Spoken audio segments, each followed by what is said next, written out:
그리스도와 함께라는 제목으로 잠시 말씀을 나누겠습니다. 한 주가 어쩜 일이 빨리 지나가는지 모르겠습니다. 이번 주 월화에 김해와 부산 지역에 목회자 수련회를 다녀오니 수요일부터 한 주가 시작된 기분이었습니다. 그리고 마침 화요일까지 저희가 계시록 말씀을 묵상했고 수요일부터 예배소서 말씀을 또 묵상하게 되었기 때문에 한 주가 약간 수요일부터 새로운 기분이지 않았는가라는 생각을 또 하게 되었습니다. 저는 정해진 말씀을 묵상하고 또 이렇게 강의할 때 가장 중요하게 생각하는 것이 그 성경이 쓰여진 글의 목적입니다. 흔히 나무 하나하나를 너무 깊게 보다 보면 숲을 보지 못한다라는 말이 있습니다. 성경의 비유가 적절치 않다는 걸 압니다. 왜냐? 성경에는 단어 하나도 그저 허투루 쓰여진 것이 없기 때문입니다. 그럼에도 불구하고 저자를 통해 하나님이 전하고자 했던 그 성경마다 핵심 메시지를 놓치면 안 된다라는 생각이 듭니다. 예배소서 말씀을 보면서 동일한 생각입니다. 저자마다 그리고 성령의 감동에 따라 이 글을 묵상하고 전하는 분들의 이제 통로에 따라 다를 수 있겠지만 제가 생각할 때 예배소서가 기록된 가장 중요한 목적은 1장 1절에 기록되어 있다고 생각합니다. 얼마 전에 묵상했던 계시록, 요한계시록 말씀도 동일했습니다. 1장 1절에 주제가 있죠. 예수 그리스도의 계시라. 이는 하나님이 반드시 일어날 일들을 종에게 보이셨는데 천사를 통해 그의 종 요한에게 보이셨다는 겁니다. 핵심은 예수 그리스도의 계시입니다. 그분의 나타나심입니다. 그 나타나심이 교회들마다 일어날 때 마지막 때 어떤 환난과 핍박에도 그 교회는 안전하고 전투에 승리하며 사명을 감당하게 된다는 것입니다. 저는 동일한 맥락으로 그 핵심이 1장 1절에 있다고 말씀드렸습니다. 에베소서 1장 1절은 단순한 인사가 아닙니다. 제가 먼저 한번 읽어보겠습니다. 하나님의 뜻으로 말미암아 그리스도 예수의 사도된 바울은 에베소에 있는 성도들과 그리스도 예수 안에 있는 신실한 자들에게 편지한다. 여기 핵심이 뭐가 있느냐라고 생각하실 수 있지만 여러분, 이 글을 읽고 반드시 읽어야 될 에베소 지역에 있던 성도들은 정말 성도라 할 수 있었을까요? 정말 하나님 보실 때 세상과 구별된 거룩한 자들이라고 칭함받을 만한 자격이 있었습니까? 여러분, 그들은 그리스도 예수 안에서 정말 신실한 자들이 맞았습니까? 정답은 아닐 수도 있지만 여러분, 아닙니다.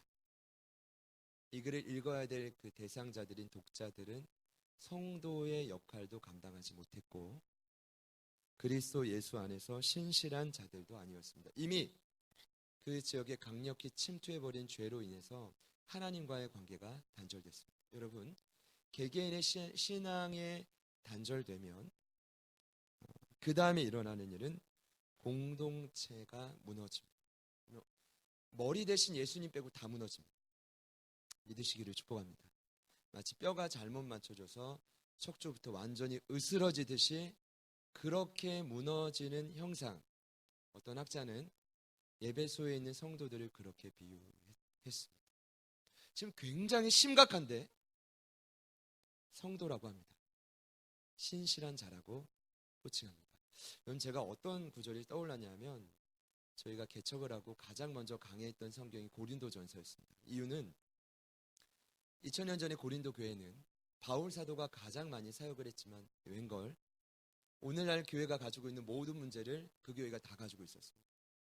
고린티안스라는 말은 왜 이렇게 음란하냐라는 단어가 될 정도로 신조어가 될 정도의 단어였습니다. 근데 여러분, 그 당시에 수장이 누구였어요? 고린도였습니다. 거기 베드로도 있었고 아볼로도 있었고. 여러분, 저는 이런 말을 믿지 않습니다. 한번 제대로 예수 믿으면 똑바로 문제없이 산다? 거짓말입니다.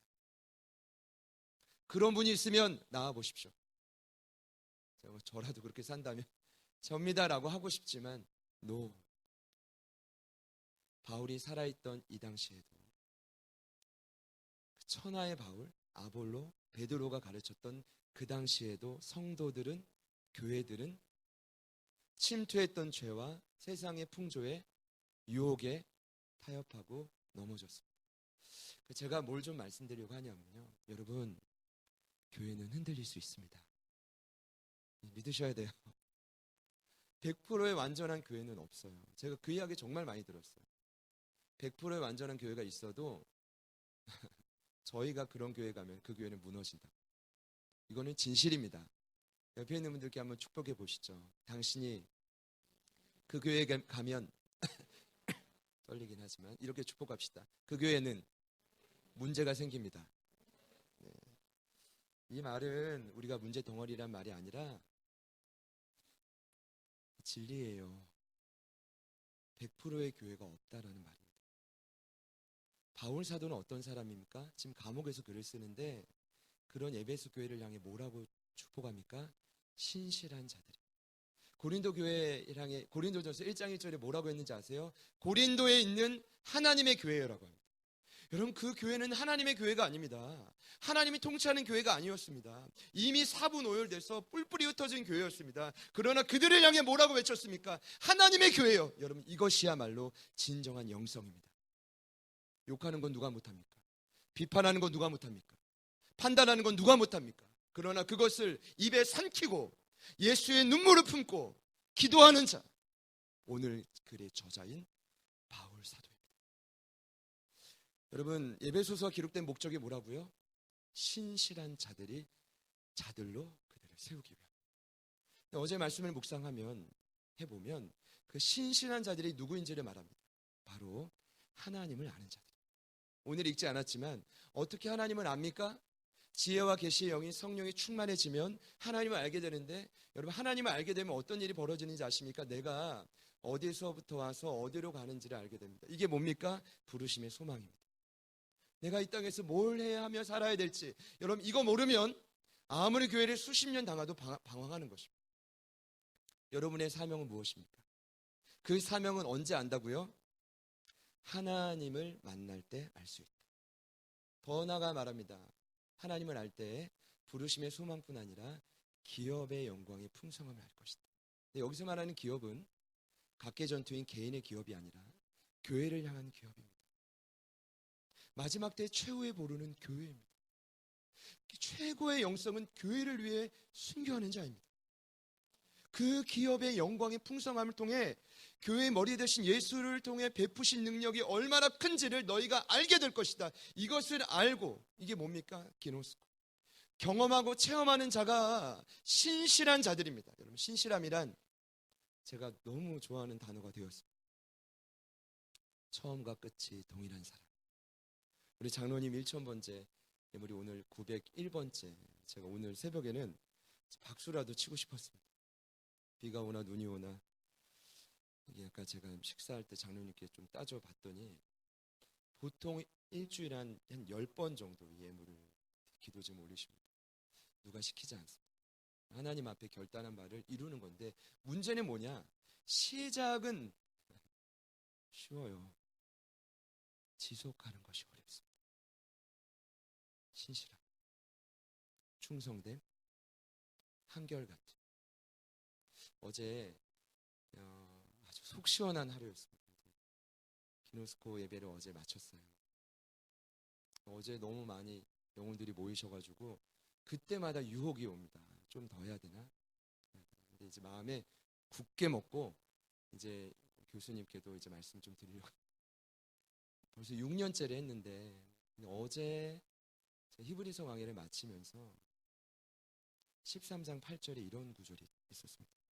예수 그리스도는 어제나 오늘이나 영원토록 동일하다. 여러분, 히브리서의 결론이 뭔지 아십니까? 동일하신 예수를 의지하라. 너희들은 동일하지 않으니 원문을 보면 한결같은 예수를 바라봐라. 저와 여러분은 전혀 한결같지 않으니 한결같은 예수를 바라봐라. 그러면 그 유혹을 극복해 갈 수 있다는 것입니다. 오늘 말씀도 동일합니다.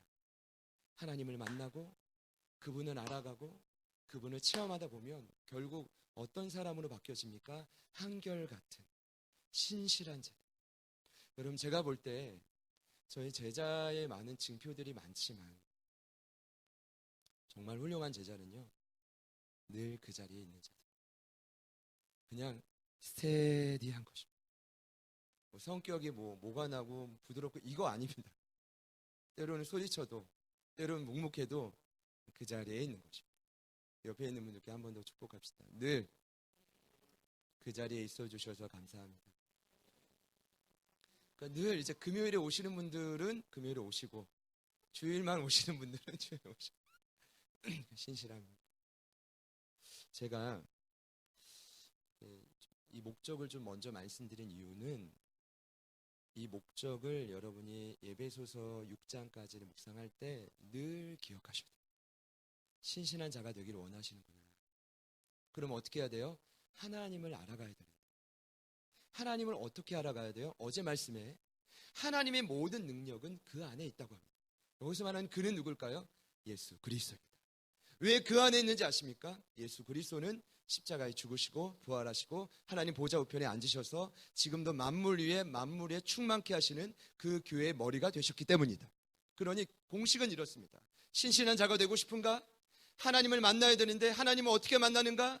교회의 머리가 되신 예수 그리스도를 통하여 하나님을 만나면 만날수록 그 영혼들은 신실한 하나님의 일꾼들로 변화될 것이다. 이것이 이 시대를 향한 2000년 전 에베소 지역을 향한 바울 사도의 메시지였습니다. 그럼 처음부터 충성된 자가 되면 얼마나 좋겠습니까? 부끄럽지만 그럼 저 역시도 그렇지 못합니다. 부디 오늘 이 짧은 말씀을 들으시고 오늘 밤 기도하실 때 저와 여러분의 삶이 주님을 닮아서 조금이나마 한결같은 삶으로 변화될 수 있기를 축복합니다. 오해 없으셨으면 좋겠습니다. 거기 한결같다는 건 우리가 주를 아는 지식이 한결같다는 게 아닙니다. 이건 계속 늘어나야 됩니다. 근데 지식이 늘어나는 것보다 성경의 말씀을 더 많이 알아가는 것보다 더 중요한 것이 있습니다. 항상 신실과 한결을 말할 때 하나님이 원하시는 핵심은 그 사람의 중심입니다. 처음 마음이 시간이 가고 5년이 되든 10년이 되든 그 처음 마음이 동일하셔야 돼요. 그런 은혜가 있기를 축복합니다. 자, 그렇다면 신실한 자가 되기 위해 하나님을 알아가기 위해 그 안에 놀라운 경륜을 맛보기 위해 예수 그리스도를 통해 내가 살아나기를 원한다. 그런 기대감을 갖고 이 자리에 오셨을 텐데, 자, 이런 목적을 1장에 딱 정리를 하고 2장부터 바울 사도가 대단하죠. 뭐부터 시작하느냐? 무엇부터 점검하느냐? 같이 한번 따라 합시다. 거듭남. 여러분, 교회가 다시 무너진 뼈 조각을 맞추려면 이게 같이 모여가지고 단합대회라고 맛있는 걸 먹어서 회복되는 게 아니라 성도 개개인의 무엇을 확인해야 되냐면 구원의 확신을 점검해야 됩니다. 그럼 저는 2000년 전에 가보진 않았지만 과연 에베소에 있는 성도들 안에 성령의 내주하심이 없었을까? 그렇게 생각하지 않습니다. 이미 그들은 구원받은 하나님의 자녀들이었을 것입니다. 그렇게 생각하지 않으셔도 되는 제 생각입니다만. 근데 문제는 뭐냐? 원인은 정확히 알 수 없지만 에베소 지역에 찾아온 풍조로 인하여 사람은 늘 그 마음에 욕심이 있거든요. 타협했겠죠. 죄를 저질렀겠죠. 은밀한 곳에서. 그 일이 반복되면서 무너지는데, 자, 결국 결과는 뭐냐면 구원은 받았지만 거듭남은 경험했지만 거듭남의 자녀로서의 정체성은 잃어버린 겁니다. 그러니까 그것을 다시 한번 깨닫게 하기 위해 거듭남의 진리를 가장 먼저 보여줍니다.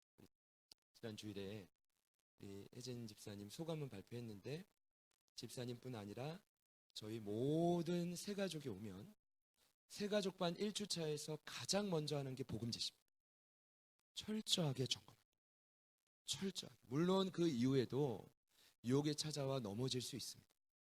그럼에도 불구하고 가장 먼저 점검하는 게 거듭남입니다. 거듭남이 없으면, 확신이 없으면, 이 점검이 없으면 뭐예요? 밑빠진 독에 물 붓기이기 때문에. 오늘 바울 사도는 저희가 읽으신 짧은 7절 안에 거듭남의 특징을 2가지 말합니다. 2가지. 같이 한번 따라 하시죠. 살리심, 나타내심.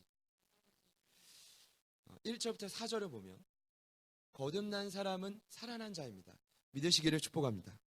자, 이렇게 표현합니다. 너희는 허물과 죄로 죽어 있었다. 그럼 허물은 무엇입니까? 날마다 짓는 죄입니다.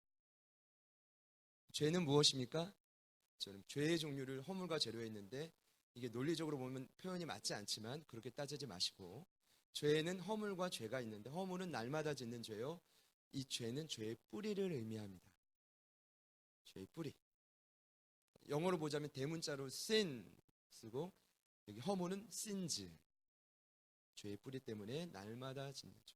그런데 예수 그리스도 안에서 허물과 죄로 짓눌려 사망 아래 거하던 저희들이 살아났다는 것입니다. 근데 문제는 물론 지금도 저희가 또 죄를 짓죠. 죄를 지을 수밖에 없습니다. 죄의 뿌리는 여전히 남아있기 때문이죠. 그러나 여러분 전혀 염려하지 않으셔도 됩니다. 이사야 53장 5절을 보면 그가 찔림은 우리의 허물 때문이요 그가 상함은 우리의 죄악 때문이라고 했습니다. 이것은 무엇입니까? 처음 구원받을 때만 죄의 문제를 해결하신 것이 아니라 날마다 십자가를 바라보면 구원 이후에도 날마다 또 짓고 내 마음을 갈등케 하는 그 모든 허물의 문제를 십자가 밑에서 해결할 수 있다는 것입니다. 믿으시기를 축복합니다. 자, 이런 살아나는 역사가 우리에게 먼저 있어야 됩니다. 이게 거듭난 자의 가장 중요한 정체성입니다. 여러분 한 주를 돌아볼 것도 없이 오늘 여러분은 정말 이 땅을 산자처럼 살았습니까?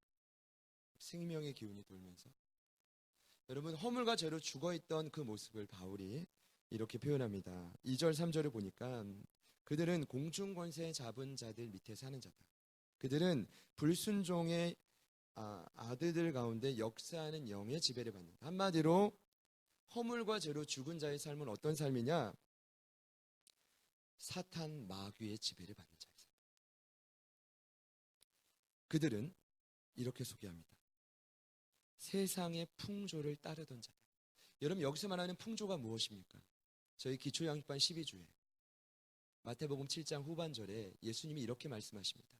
그러므로 나의 이 말을 듣고 행하는 자는 그 집을 반석 위에 지은 지혜로운 사람 같아서 비가 내리고 창수가 나고 바람이 불어도 흔들리지 않을 것이다. 할렐루야. 거기 나오는 바람이 인간 사이에 찾아오는 고난 중에 한 종류입니다. 헬라어 원문으로 마네모스라고 하는데 여기 풍조와 같은 뜻입니다. 같이 한번 따라 하시죠. 태풍. 네. 예수를 믿든 믿지 않든 언제나 믿는 자든 믿지 않는 자든 이 세상은 풍조가 붑니다. 이 태풍이라는 고난의 특징이 있습니다. 바람을 맞아보신 분들은 아시겠지만 출처를 알죠. 예를 들어서 이제 부부관계에서 내 남편이 내 아내가 속상하게 한다. 우리 부모님이 내 자식이 어렵게 한다. 늘상 있을 수 있는 일인데 여러분 이거는 풍조가 아니에요. 그럼 풍조는 어떤 고난입니까? 전혀 예측하지 못했던, 예를 들어서 제가 이제 이렇게 사역을 하다가 전혀 예측하지 못했던 고난은 갑자기 예를 들어서 우리 종범 전사님이 사임을 갑자기 목사님 떠난다고 하는 이런 게 풍조죠. 풍조. 그럴 일이 없겠지만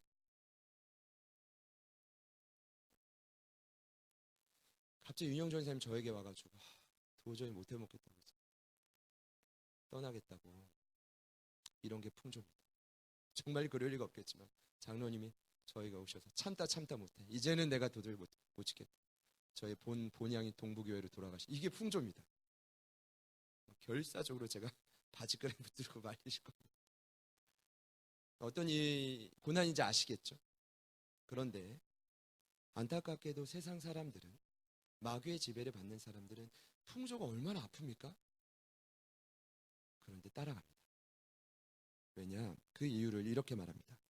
그들 3절에 보니까 그 마음에 있는 육체의 욕심 때문이다. 욕심만 없으면 얼마나 좋겠습니까? 더 인정받고 싶고, 더 사랑받고 싶고, 더 나를 드러내고 싶고, 그래서 실족하고, 그래서 섭섭하고, 그래서 마음이 깨어지고, 어쩌면 그게 당연한 건데 그 마음으로 인해서 하나님의 뜻을 알면서도 불순종하며 어떻게 하는 거예요? 자꾸만 풍조를 따라가는 겁니다. 그러니까 얼마나 삶이 괴롭겠습니까? 태풍을 한 번 맞아도 못 살 텐데, 지속적으로 태풍을 따라가는 삶이라 이건 이해가 되지 않는데 이해할 수밖에 없다고 사도 바울이 말하는 겁니다. 왜냐? 그 마음에 육체의 욕심이 있기 때문이다. 이런 그들을 풍성한 사랑과 은혜로 예수님이 살리셨다. 거듭남의 첫 번째 특징입니다. 옆에 있는 분들, 앞뒤 분들 축복합시다. 예수님이 풍조에서 당신을 살렸습니다. 얼마나 은혜입니까? 우리 박수 한번 하시겠습니다. 주님께. 이와 동시에 나타나는 거듭남의 특징이 있다면 7절입니다. 같이 한 번 더 읽어보겠습니다. 시작.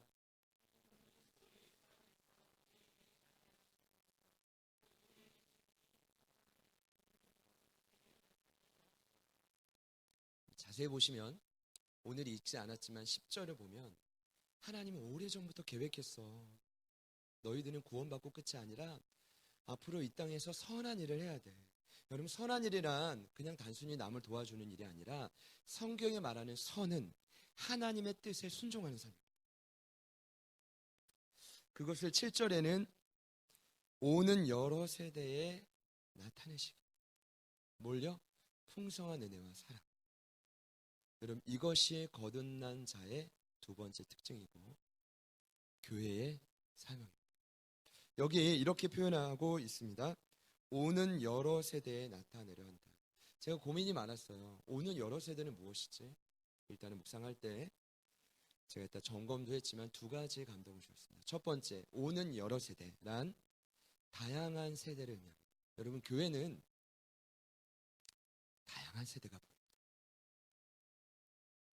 어린아이부터 장년까지, 우리 현이부터 차량자 집사님까지. 이 차량자 집사님은 정말 청년 같지만 어찌됐건요.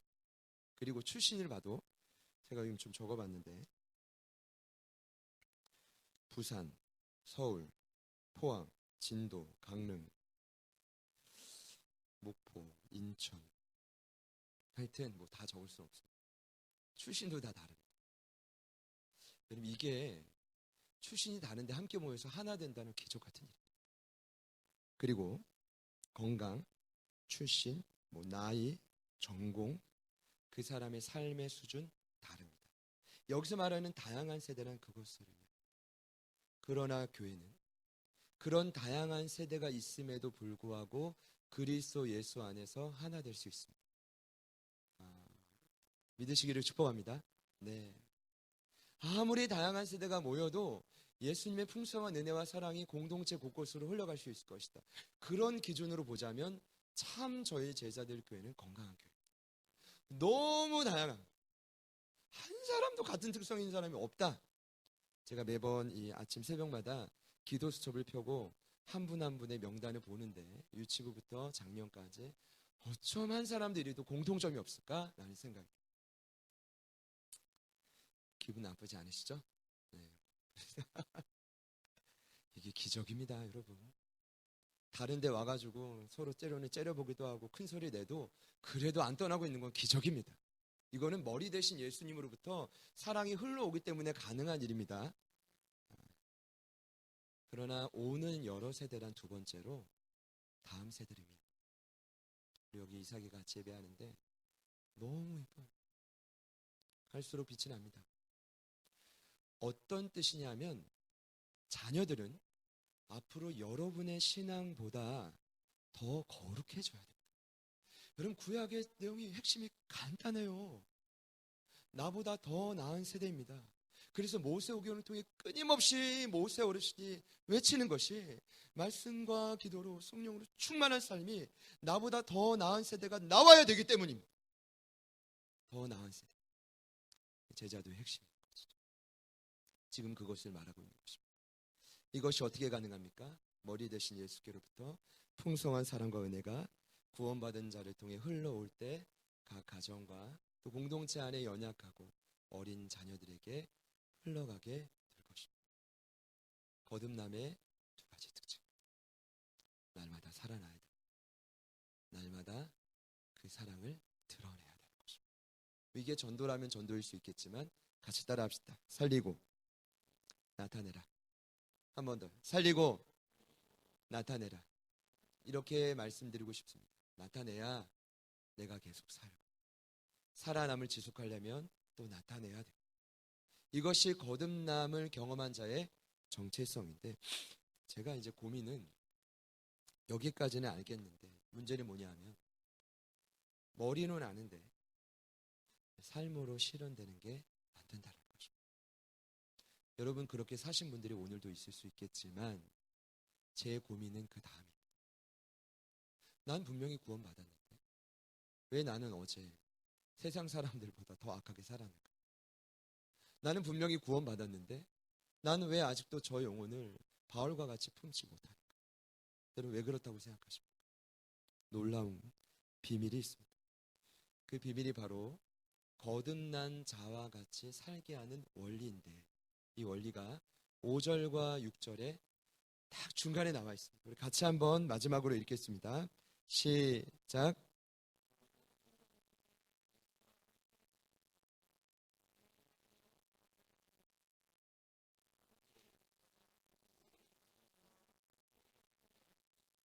여러분, 오늘 말씀을 들으시고 아멘 할까요? 아멘. 이것만큼은 꼭 기억해 주십시오. 오늘 말씀 제목인데 그리스도와 함께. 오늘 바울 사도는 이 그리스도와 함께를 바울 신학의 핵심 포인트이기도 한데, 함께라는 단어를 5절과 6절에서 3번이나 말해요. 근데 그리스도와 함께를 가로 안에 성경에 보면 뭐라고 표현했냐면 이것이 은혜다라고. 여러분, 이거예요. 지금 에베소 교회에 있는 성도들, 이미 구원받은 하나님의 자녀들인데 자녀답게 살지 못합니다. 그러면 자녀답게 날마다 생명을 누리고 생명을 나타내고 그렇게 살려면 은혜가 필요합니다.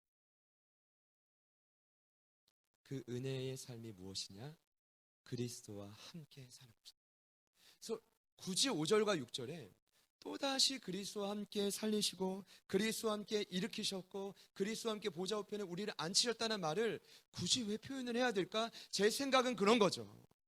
이미 그들에게 살리셨다, 나타내셨다라고 분명히 말했고 이후에도 지속적으로 말하고 있는데 그 은혜의 삶이 무엇인지, 원리가 무엇인지 명확하게 가르쳐주고 싶었던 것입니다. 왜냐?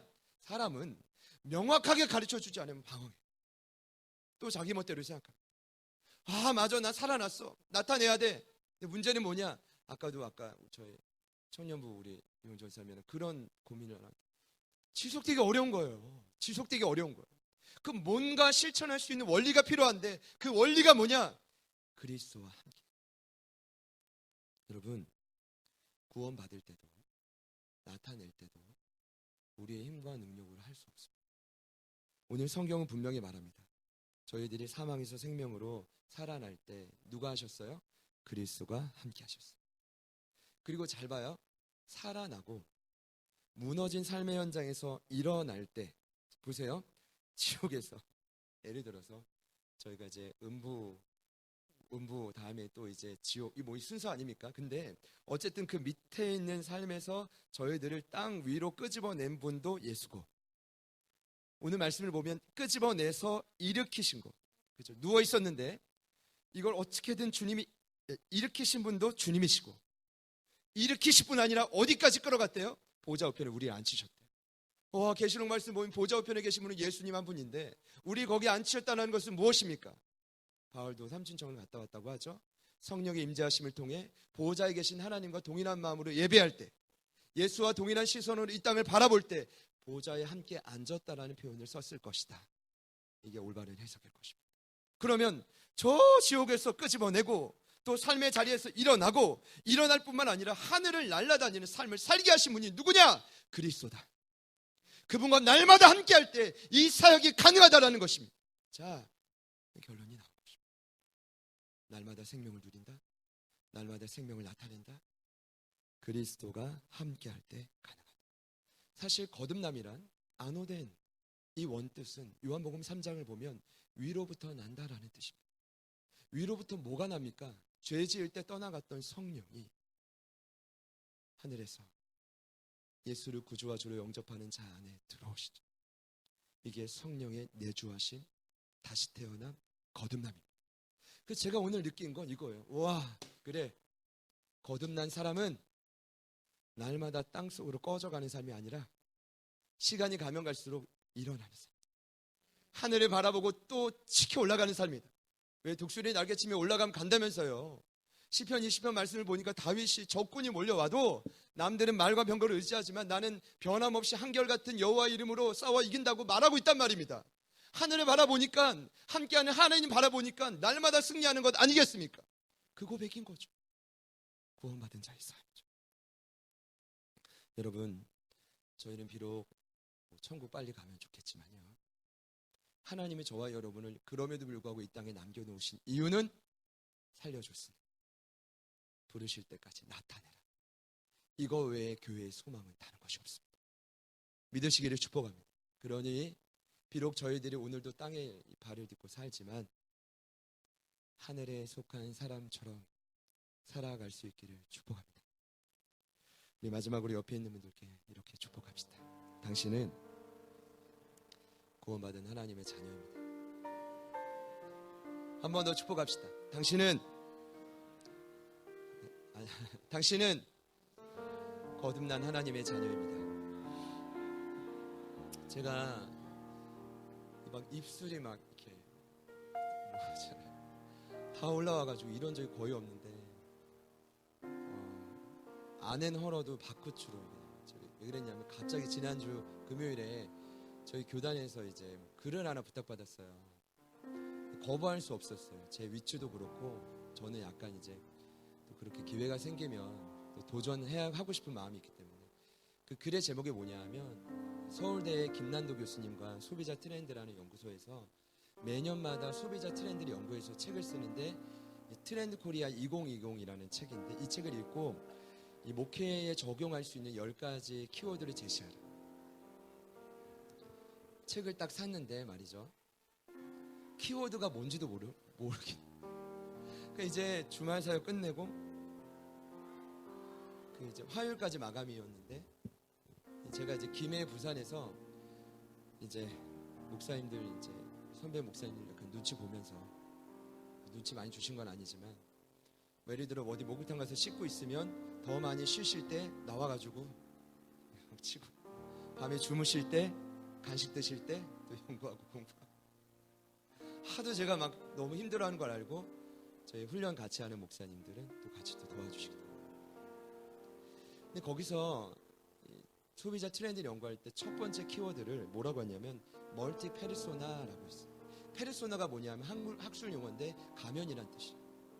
멀티라는 말은 복수. 그러니까 요즘에 10대, 20대 어른들 할 것 없이 어떤 특징이 있냐면, 페이스북, 인스타그램, 수많은 인터넷 소셜 미디어에서 자기 얼굴이 왜 중국의 병건 배우처럼 바뀐다는 거예요. 여기서는 이 모습, 저기서는 이 모습.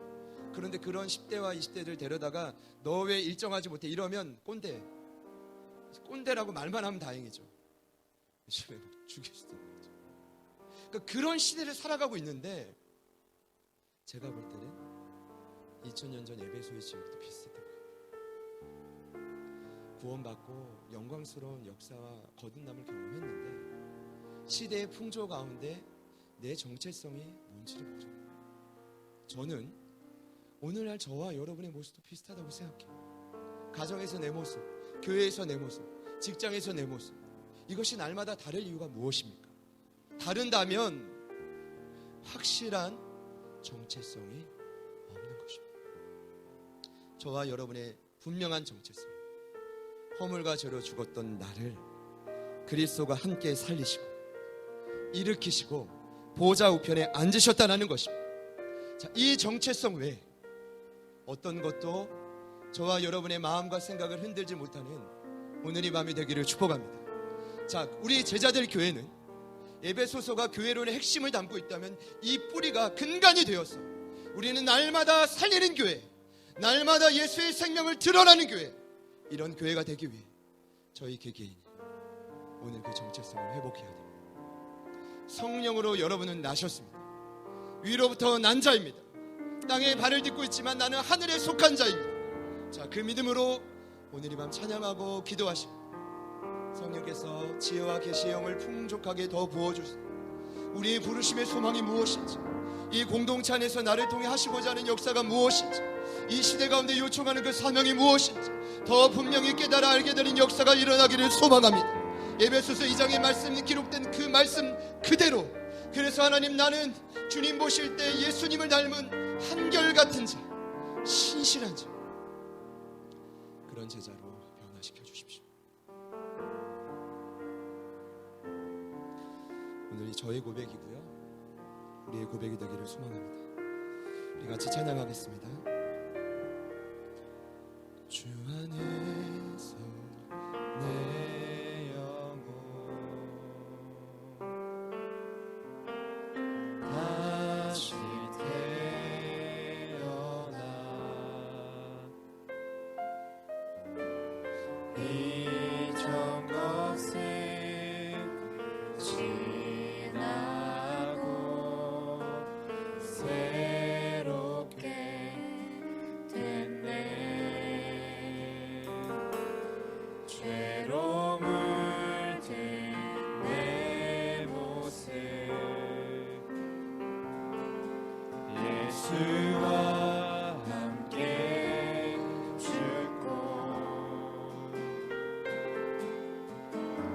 부활 생명 내 안에 새로운 삶이 열렸네.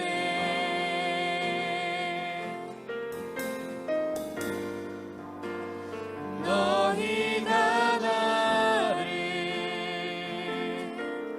택한 것이 아니요,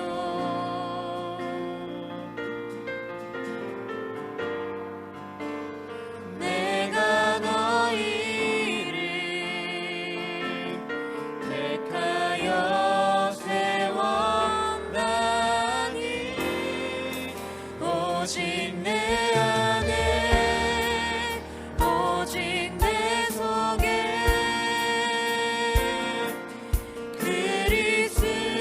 그리스도가 사네. 오직 내 삶에 오직 내 맘에 그가 주인 돼. 오직 내 안에 오직 내 안에 오직 내 속에 그리스도가 사네. 오직 내 삶에 오직 내 맘에 그가 주인 되셨네. 인생을 살아가다가 저희 주시는 마음은, 오늘 이 자리에 풍조와 같은 어려움을 만난 분이 계십니까? 정말 예기치 못한 어려움으로 인해 삶이 송두리째 흔들릴 정도의 고통을 겪는 분이 계십니까? 여러분, 아까 나누지 못했지만 풍조, 이 태풍에 맞설 수 있는 방법은 또 하나의 바람이 일어나는 것입니다. 요한복음 3장을 보면 예수님은 니고데모에게 분명히 가르쳐 줬습니다. 거듭난 자는, 물과 성령으로 난 자는 하나의 특징이 있는데 바람과 같은 자다. 바람이 어디서 불어와 어디로 가는지 모르는 것처럼 예측 불가능한 삶을 사는 사람이 거듭난 자다. 어떤 뜻입니까? 태풍과 같은 풍조 앞에 어려움을 만나고 쓰러져도 오뚜기처럼 다시 한번 일어나는 자가 바람과 같은 거듭난 자의 특징입니다. 이 시간 믿음으로 축복합니다. 그와 같은 어려움을 겪고 있는 분이 계시다면 오늘 성령께서 위로부터 난 자의 같이 그의 삶을 그리스도와 함께 일으키실 줄 믿습니다. 그리스도와 함께 능력으로 이끌어 주실 줄 믿습니다. 다시 회복시켜 주실 줄 믿습니다. 그것이 거듭난 자의 특징입니다. 우리 한 번 더 이 찬양 고백할 때 우리 믿음으로 고백하며 나아가겠습니다. 주 안에서 내 영혼 다시 태어나 이전 것은 지나고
오늘이 거듭남의 역사를 우리 개개인과 그리고 공동체 가운데 역사하셔서 하나님과 연합되는 역사를 그리스도 예수를 통하여 그리스도와 함께함을 통하여 일어나게 하여 주십시오. 그리스도와 함께 살아나고 그리스도와 함께 일어나고 그리스도와 함께 다시금 보좌 우편에 올라가 하나님의 역사를 감당하는 우리가 되게 하여 주옵소서. 우리 다같이 주님 이름 부르시고 간절히 기도합니다. 주여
아버지 하나님 주님과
일어나게 그들의 일어난 동안 하나님의 친구가 모든 내 삶의 친구가 가장 뭉치고 달리 살아가는 우리 모든 삶이 하나님 우리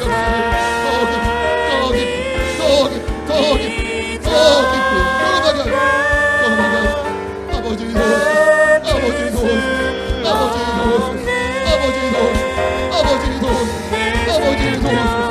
아버지 도우소서 아버지 도우소서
오직 내 속에